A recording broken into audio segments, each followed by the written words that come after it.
নমস্কার। কবি রবীন্দ্রনাথ ঠাকুরের কবিতা পরিচয়।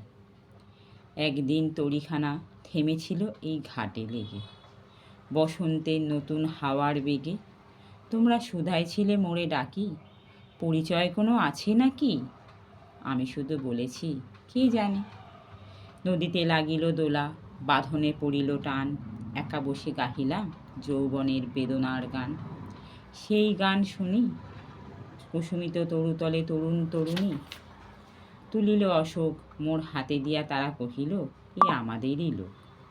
আর কিছু নয়, সে আমার প্রথম পরিচয়। তারপরে জোয়ার বেলা সাঙ্গ হলো তরঙ্গের খেলা, কোকিলের ক্লান্ত গান বিস্মিত দিনে কত অকস্মাৎ যেন মনে আনে। নখচাপার দলপাড়ের ঝুড়ি ভেসে যায় দূরে, ফাল্গুনের উৎসবের রাতি নিমন্ত্রণ লিখন পাতে ছিন্ন অংশ